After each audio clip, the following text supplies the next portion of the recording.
সমর্থিত, যার কারণে কুমিল্লার বাদ প্রতিষ্ঠিত। আজকে উনি আমাদের মাঝে নাই, আল্লাহ ওনাকে ব্যস্ত নসিব করুক, সবাই বলেন আমিন।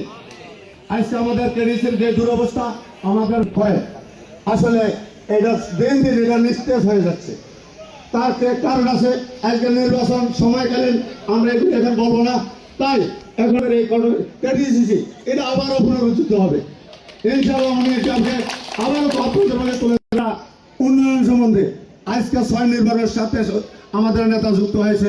শুনছেন মনোযোগ সাথে ওনার উন্নয়ন দেখে নাই, ইনশাআল্লাহ আশা করি ওই উত্তরের মানুষ যারা আপনারা আছেন, আপনারা যারা সমবায়রা আছেন, আপনারা ওনার উন্নয়ন দেখবেন।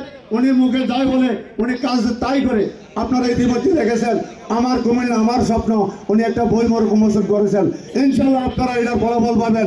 মনোযোগ চৌধুরী সাহেবকে দানের শেষ প্রতীকে ভোট দিয়ে জয়যুক্ত করুন এবং তারুণ্যের রঙে তারেক জিয়ার হাতকে শক্তিশালীত করুন। এই আহ্বান রেখে আমি আমার বক্তব্য এখানে শেষ করছি। আসসালামু আলাইকুম ওয়া রাহমাতুল্লাহি ওয়া বারাকাতুহু। ধন্যবাদ।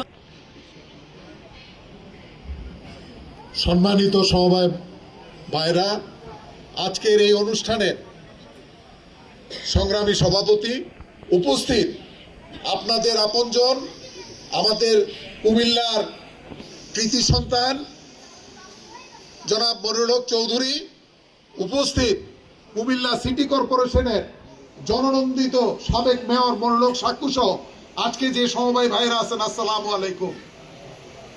আপনাদের উদ্দেশ্যে আমি শুধু একটা কথাই বলবো, এই কেডিসিসি আজকে ধ্বংস চৌধুরী এবং মনিরুল হক চৌধুরীর কারণেই আজকে যে যতটুকু অবকাঠামো আছে সেগুলো রক্ষা পেয়েছে।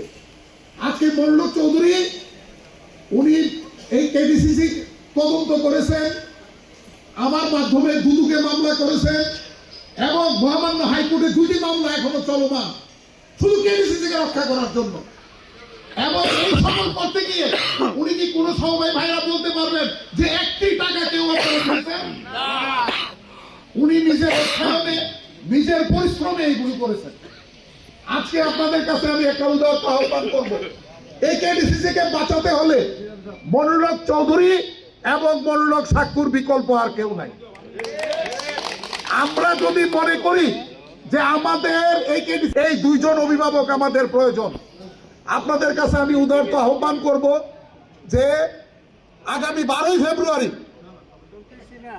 আসন্ন জাতীয় সংসদ নির্বাচন, সেই নির্বাচনে মনিরুল হক চৌধুরী আমরা দিব। আমরা কি ওনাকে দেওয়ার কিছু নাই? আমরা প্রতিটা সমিতির নিচে 100 জন, উপরে 500 জন পর্যন্ত সদস্য আছে। হাজার হাজার প্রতিনিধিত্ব আমরা করি। আমরা যদি আমাদের পরিবারের প্রত্যেকটা সদস্যকে, আমাদের সমিতির প্রত্যেকটা সদস্যকে অনুরোধ করি যে আমাদের যেমন দুর্দিনে আমাদের পাশে দাঁড়িয়েছেন মনিরুল হক চৌধুরী, আসেন আজকে ওনার দুর্দিনেও আমরা ওনার পাশে দাঁড়াই এবং মনিরুল হক চৌধুরী যদি বিজয়ী হন, ওনার পাশে থাকবেন মনিরুল হক সাক্কু। তা আপনাদের কাছে আমি উদারত আহ্বান করব যে আগামী 12 তারিখ আপনারা দয়া করে মনিরুল হক চৌধুরীকে ধানের শীষ প্রতীকে ভোট দেবেন। আর আজকের প্রধান অতিথির উদ্দেশ্যে আমরা বলবো যে আপনি কেডিসি সম্পর্কে সবকিছু জানেন, আপনার জন্যই কেডিসিসি রক্ষা পেয়েছে। হয় কেডিসিসিকে আপনি রক্ষা করবেন অথবা লিকুইডেশনের মাধ্যমে সমবায় সদস্যদের মাধ্যমে তাদের অর্থগুলো যাতে পায় তার ব্যবস্থা করবেন। এই প্রত্যাশা রেখে আমি আমার বক্তব্য শেষ করছি। আল্লাহ হাফেজ।